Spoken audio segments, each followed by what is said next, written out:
Shalom, selamat pagi. Marilah kita mendengarkan renungan pagi dari buku Bersama Allah di Waktu Fajar, karya Ellen G. White.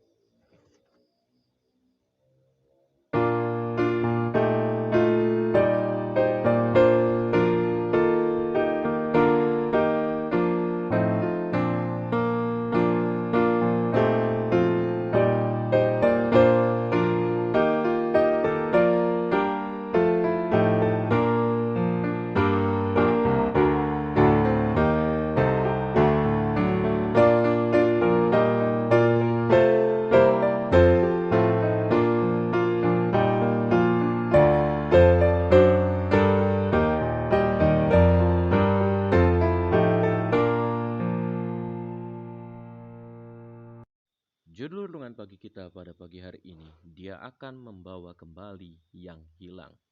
Ayat inti kita terdapat dalam Yeskiel 34 ayat 13. Aku akan membawa mereka keluar dari tengah bangsa-bangsa dan mengumpulkan mereka dari negeri-negeri dan membawa mereka ke tanahnya.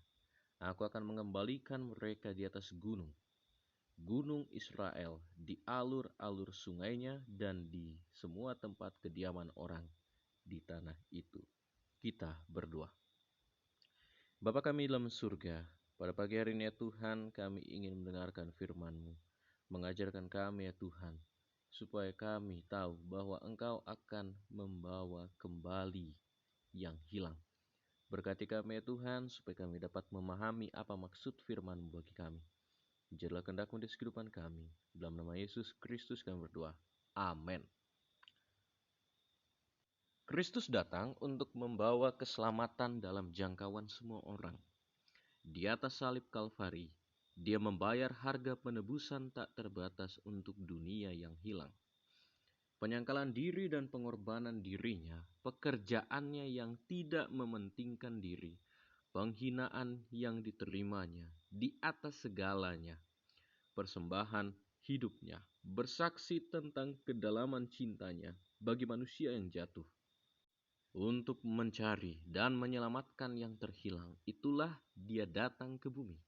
Misinya adalah kepada orang berdosa dari setiap tingkatan, dari setiap bahasa dan bangsa. Dia membayar harga untuk penyakit mereka, untuk menebus mereka, dan membawa mereka ke dalam persatuan dan simpati dengan dirinya.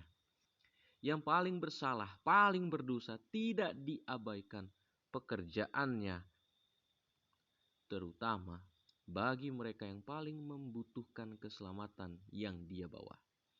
Semakin besar kebutuhan mereka akan reformasi, semakin dalam minatnya, semakin besar simpatinya, dan semakin sungguh-sungguh pekerjaannya. Kasihnya yang besar digerakkan hingga kedalamannya untuk orang-orang yang kondisinya paling putus asa dan yang paling membutuhkan anugerah pengubahnya. Dalam perumpamaan tentang domba yang hilang, di sana dilukiskan kasih Kristus yang luar biasa bagi orang-orang yang melakukan kesalahan dan tersesat. Dia tidak memilih untuk tinggal bersama mereka yang menerima keselamatannya, melimpahkan semua upayanya kepada mereka, dan menerima rasa syukur dan cinta mereka. Gembala sejati justru meninggalkan kawanan yang mengasihi dia, dan pergi ke padang gurun, menanggung kesulitan dan menghadapi bahaya dan kematian untuk mencari dan menyelamatkan domba yang tersesat dari kandang, dan yang harus binasa jika tidak dibawa kembali. Oh, cinta yang luar biasa. Dia dengan lembut mengumpulkannya ke dalam pelukannya dan meletakkannya di atas bahunya, membawanya kembali ke kandang. Testimonis jilid 5, halaman 603 dan 604.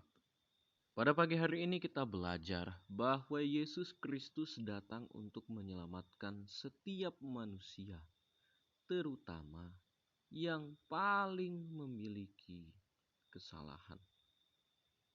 Yesus Kristus dalam kesempurnaannya datang ke dunia ini menghadapi penghinaan yang teramat besar. Dia datang untuk mencari dan menyelamatkan yang hilang.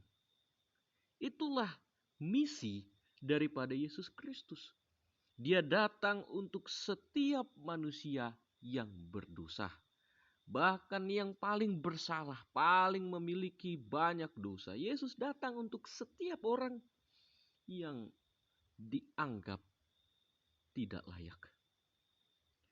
Kita harus tahu juga bahwa Yesus dalam kasih-Nya yang sangat besar, Dia memberikan kepada setiap orang. Bahkan yang paling putus asa pun, yang paling membutuhkan anugerah-Nya, Yesus datang untuk menyelamatkan orang-orang seperti itu. Dalam perumpamaan domba yang hilang adalah gambaran yang sangat jelas bahwa pada saat ada seekor domba yang hilang, Yesus bukan tinggal di kandang. Yesus pergi untuk mencari dan menyelamatkan satu domba yang hilang. Dia mengalami kesulitan untuk mendapatkan domba yang hilang tersebut. Itulah kasih daripada Yesus Kristus. Dia relakan dirinya menghadapi kesulitan, bahaya, bahkan kematian hanya untuk menyelamatkan domba-domba yang hilang. Itulah kita manusia. Sangat besar kasih Yesus terhadap kita semua. Dia relakan dirinya mati di kayu salib hanya untuk kita manusia yang berdosa ini. Dan marilah kita pada pagi hari ini menyadari bahwa Yesus sangat mengasihi kita. Yesus sangat mencintai saya dan saudara. Dan kita pun harus mengikuti teladan Yesus. Orang-orang yang hilang, orang-orang yang berada jauh daripada kebenaran, kita pun harus mencari mereka dan memberikan keselamatan daripada Yesus bagi mereka. Kita berdoa. Bapa kami dalam surga, pada saat ini kami dapat belajar bahwa Engkau mencari dan menyelamatkan manusia yang hilang. Engkau telah selamatkan kami. Oleh sebab itu ya Tuhan, terima kasih oleh karena segala kebaikan-Mu. Dan kami juga ya Tuhan, menginginkan supaya kami dapat mengikuti teladan-Mu untuk mencari dan menyelamatkan yang hilang. Kami serahkan kehidupan kami. Dalam nama Yesus Kristus kami berdoa. Amin. Kiranya Tuhan memberkati kita. Amin.